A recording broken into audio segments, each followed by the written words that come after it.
I'll call to order the October 4th, 2010 meeting of Ascension Drainage. Would everyone please stand for the invocation and remain standing for the Pledge of Allegiance. In the name of the Father, Son, and Holy Spirit.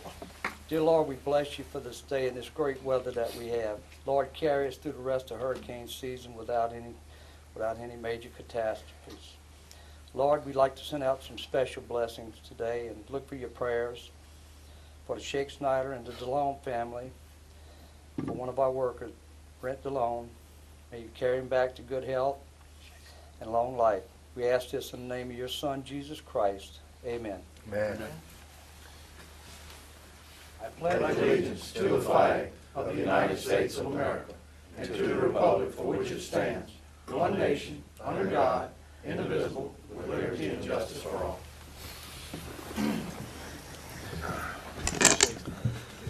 I'd like to announce that we have a public comment period. Anyone wishing to speak on an agenda item, please sign in with the secretary, and you'll be given your time on that item.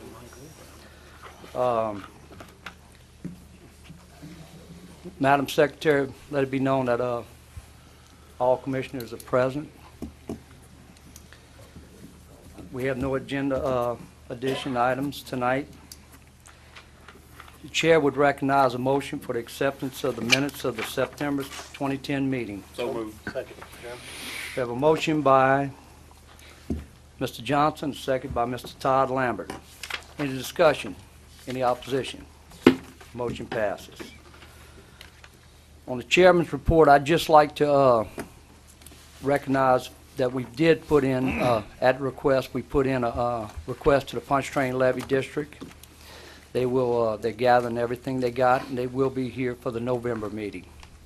And if anybody needs any information before that, get in touch with me. We'll try to get them wound up. But they, talking to those guys, they feel like they're gonna be able to give us a pretty good update. You got anybody got any questions on that? I don't have anything else. Always interested in the major projects, but that'll come in Mr. Rude's report. And we'll go right into that. Mr. Rude, your drainage report. Attached is a report for your review.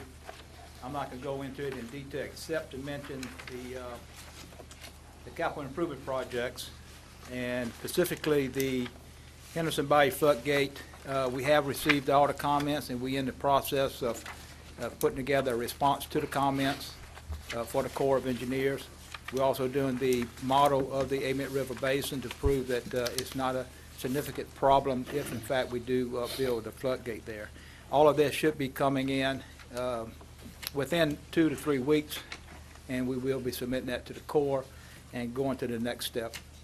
The Marvin Brook Pump Station permit, the comment period has expired, and we had no significant comments to date, but it'll probably be another week or so before we actually receive a letter, from the Corps with the official results of the comment period.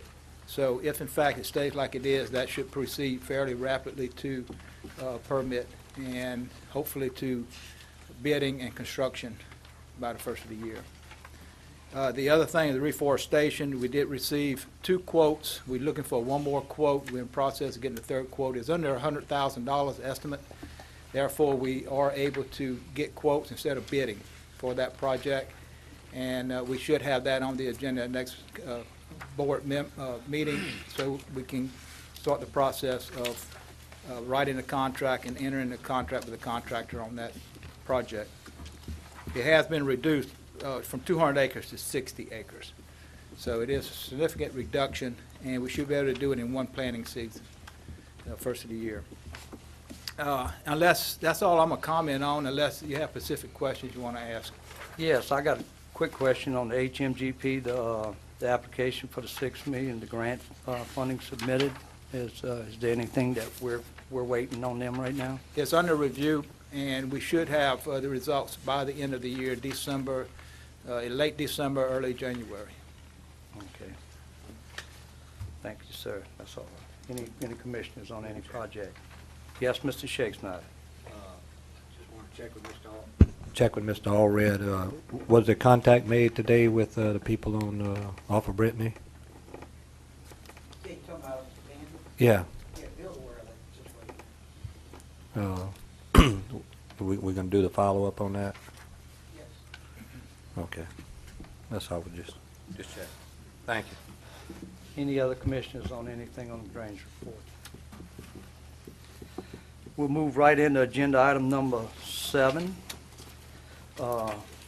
Change order number 2 for E&E Industrial Service, Martinboro Pump Station's cooling coil repair. Mr. Rue? Yes, sir. And this, we did not want to go in and take this pump offline for a significant period of time due to the hurricane season. So what we're asking here for extension of time and also more money for E&E Industrial Services to fabricate brackets that will permanently attach these coils to the foundation of the pumping station, and extension of time to December 31st to do it. And again, the reason that the time is till that December 31st, we won't wait and let the hurricane season expire before we get them back in there, shut the pumping system down to do this work. Motion. We have a motion by Mr. Thompson, second by Mr. Shake Snyder. Any discussion? Any opposition? Motion passes.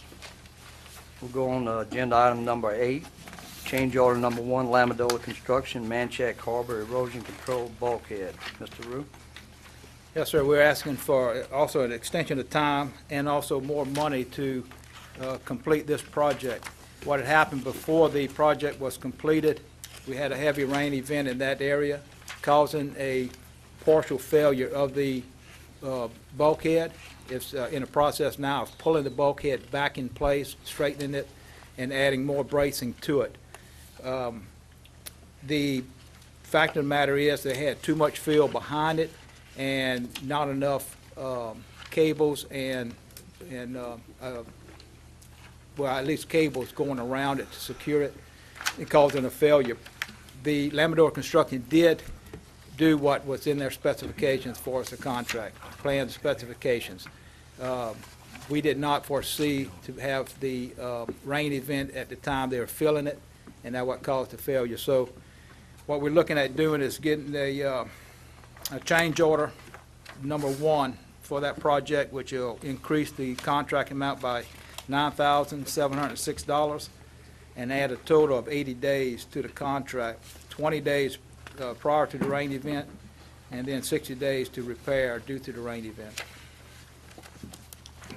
Make that motion. We have a motion by Mr. Lohr, Second. second by Mr. Thompson. Any discussion? Yeah. Yes, Mr. Shake Snyder. Bill, we continue to have problems with these bulkheads. Are we getting to the point where we have a design that's going to be? This is a different, this is not a traditional type of bulkhead. This is an erosion containment bulkhead, which means there's nothing in front of it. There's a lot of problems at this location, one of which being is 30 feet behind homes where we could not drive piling down a significant depth, so we had to use alternative methods there. It also was an area, what we're actually doing at this location, again, it's not a standard bulkhead.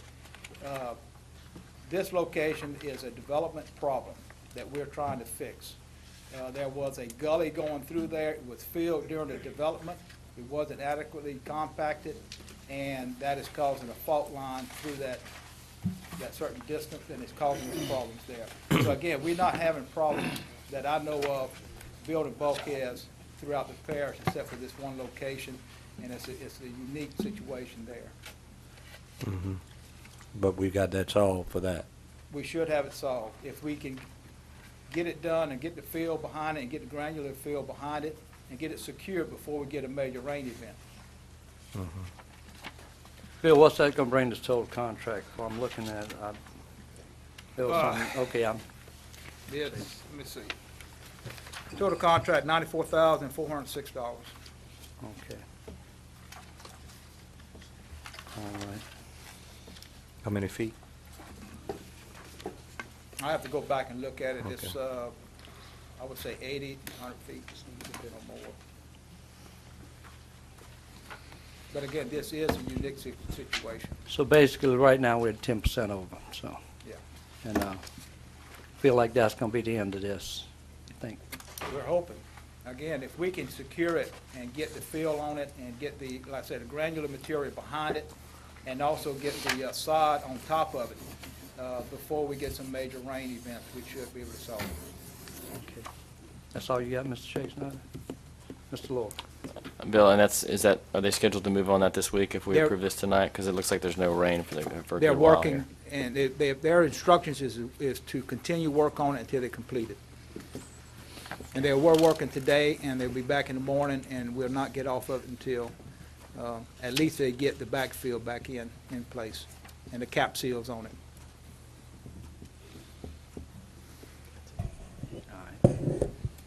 Yes, sir, Mr. President. And this has been an ongoing problem for several years, hasn't it, Bill? This is, you know, if you looked at pictures of it, I think probably the next step would be, at some point, if this doesn't work, we're just going to have to make some really tough decisions and either buy the property owners out and do whatever we got to do to make it. Because I don't know if anything's going to hold there or not. I hope this works. We looked at some experimental type designs before, if Right. you recall, with putting the hooks in the ground and all this stuff. But again, hopefully at some point, hope this thing holds. But it's a problem that's been there for several years, and you know, we're just gonna have to address it at some point, one way or the other, to get it done. Yes, sir, Mr. Thompson. Bill, you said this was a problem that was created by the developer? Yes, sir. Design Yeah, again, this area was filled in, if anybody's aware of this area of the parish, most of the pasture land through there are rolling type hills and gullies. This was a particular gully going through there. In fact, where all these houses are in the quad map, it shows this floodplain of AB. So it's actually where these houses are actually located was in the floodplain prior to development. So all of it was filled in, and apparently there wasn't adequate compaction. So the developer has finished all this building and stuff in that area, and he's out of there? Time of limitations has expired a few years ago. Okay. Thank you. Yeah, this is just another case of sometimes that, you know, sometimes it costs money, it costs taxpayers money, but we're serving taxpayers, and sometimes you got to go out and try to do something. I would hope that we do have something in place to inspect the compaction and the buildup of areas that are in that direction in the future, but We do have a much better inspection process now, have been for several years. Also, the parish president has instructed us to do more, give him a report on right-of-way along our channels and at what is adequate right-of-way. And to be honest with you, we do not have nearly enough right-of-way along our major channels. Right here, no house should have been built closer than 150 to 200 feet from that channel. And this is a big problem throughout the parish. And again, the parish president has instructed my department to put together a comprehensive report on all the problems associated with right-of-way encroachment, and what is adequate right-of-way for the parish. well, this is something that's not just in the subdivisions. I mean, I live in a rural area, and they've got a lot of people, their houses now are right on New River, they're right on Babbin Canal, they're right on Black Bayou, whatever, you know. So sometimes we just got to go out and we got to do what's right, try to help somebody. There's nobody to go back on at this point. Any further discussion?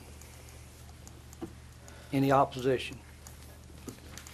Motion passes.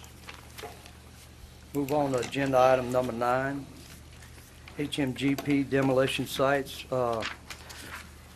perpetual dedication green space approved. Mr. Rue.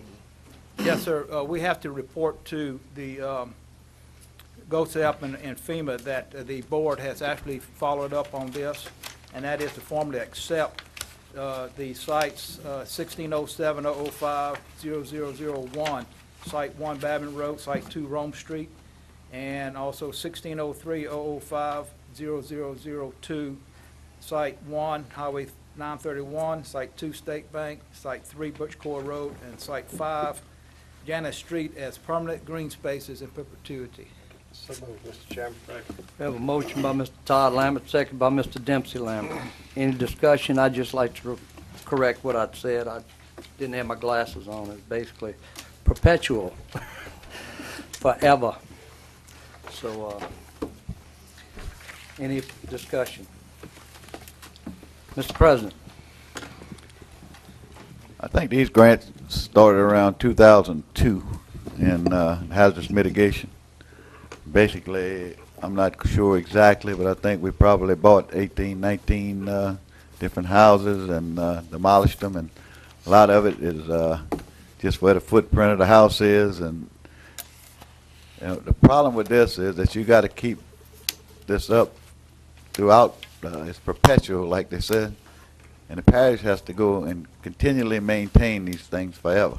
Can we sell them to somebody for a Can't. cow pasture? No, you can't. But anyway, you know, in several instances, the people, you buy the house and you demolish it, and in some instances, they may build a house behind it, and then, you know, we stuck having to keep up a yard basically, and perpetually. And again, that's forever. So Yeah, I mean, I don't know if perpetual's none of forever. us gonna be here when the perpetual ends. So you know, we've had a lot of problems with these type grants, and you know, in the future, we need to be careful as to how we're going to handle this. Because, like I said, it may be a good deal for now, but if you count over the years and how many years you're going to have to maintain this property, it doesn't look so good at that point. I mean, the one that, I mean, the homeowners do good with it because they get paid whatever the assessed value is, not taking into consideration any flooding conditions, so they do well on it, and then they can move by something else. But this is the type of grant, you know, you heard a lot in the In the public meetings. public meetings That's right. that Strings attached. you might want to take a second look at, because you're going to be paying for it forever, even though and far as anything developing from it. And right now we're having a lot of problems with the person that was doing these grants, so we got some major problems, and I don't know if the benefit outweighs the cost when it comes to this type grant. Well, And that's would- just my statement. I would so. suggest that the administration and department look into what can we do with this land. Now, I know the easy answer is we can't do anything with it. We got it forever, but what can we do? Because we do have, and another issue that we have with some of these lands is that within some of our districts, some of the parishioners there ask us, you know, to use the land or whatever, you know. So it may become a fight between one neighbor and another, who gets to use the land for the next year or whatever it is.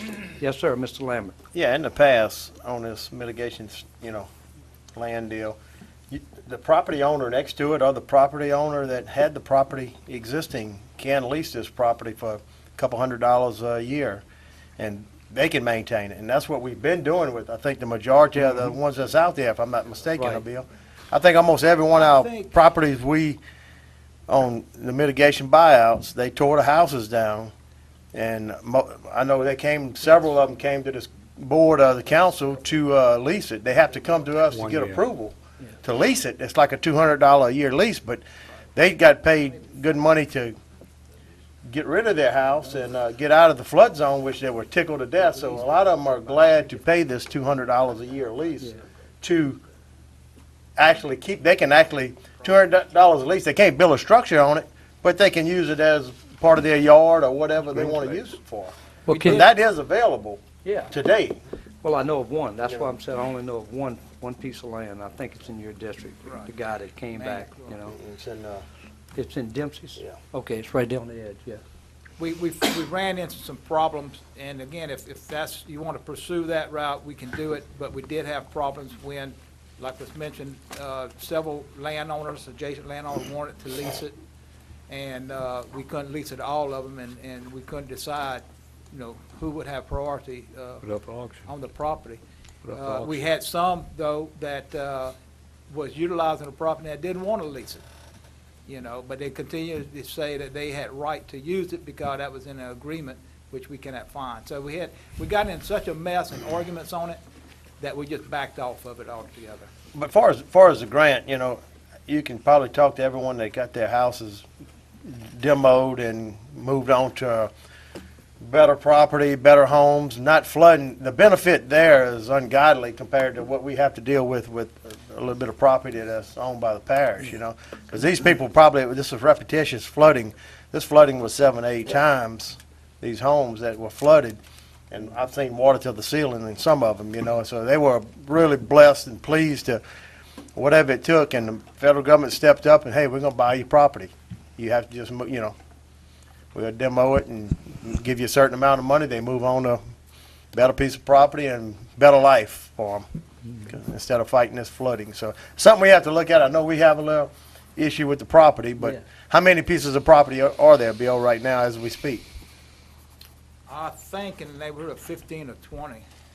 All mitigation, no, I demo? mean, going back to the 1990s and 2000, we got some old properties that we didn't really, in fact, we just recently went out and investigated each one of them, got pictures of them, put them on our site, so the council and their president look at it. But That'd be good. we just went through and took pictures of everything. We're putting it on the site now. I appreciate it. I just think that any one of these properties would be something that somebody next door to it would want to use or lease. And I know you may run into an argument about who's going to lease it, you know, but go to a lotto or something, I don't know, whatever's legal, you know. Mr. Shake Snyder. Yeah, I mean, this is something, this is not new to Ascension Parish. I mean, this is something that's been going on all over South Louisiana, all over the country. Do this in Iowa, everywhere that's happened, and the alternative is to have 15 sites that are flooding every time we get a major rain event. Correct. And I think Homes that are we very proudly, the last couple of major rain events, came up here and said that we did not have any major flooding in this parish. A lot of this has to do with this. The other thing is we need to look at it. We don't have to let them just buy out. We can offer to elevate. There are companies outside that you can look at if managed properly. You can elevate brick homes. You can elevate different things, and they'll maintain it. And yeah, I know exactly what you're talking about. And they have a choice, and but you can put stipulations on them on that.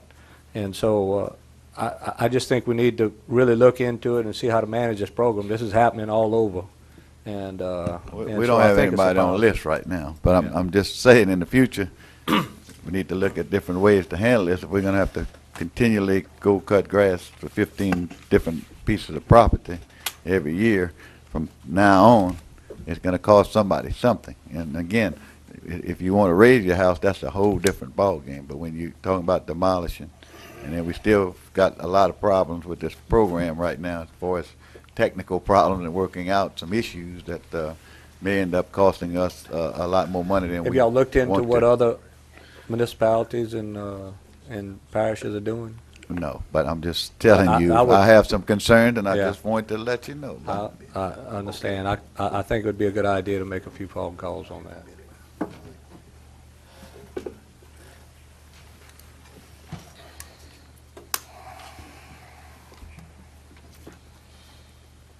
Any further discussion?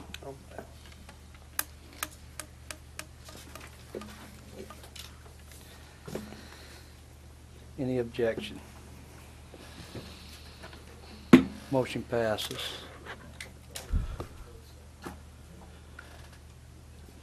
Before we move on to agenda item number 10, I just want to take a quick moment and congratulate Mr. David Mitchell with the Morning Advocate and his family for the birth of their second daughter, September 24th. Congratulations, David. There you go, Dave. Way to go, brother. You came through. I would entertain a motion for item number 10. Motion by Mr. Todd Lambert. How about a second? Second. Second by Mr. Benny Johnson. Any discussion? Any opposition? Motion carries.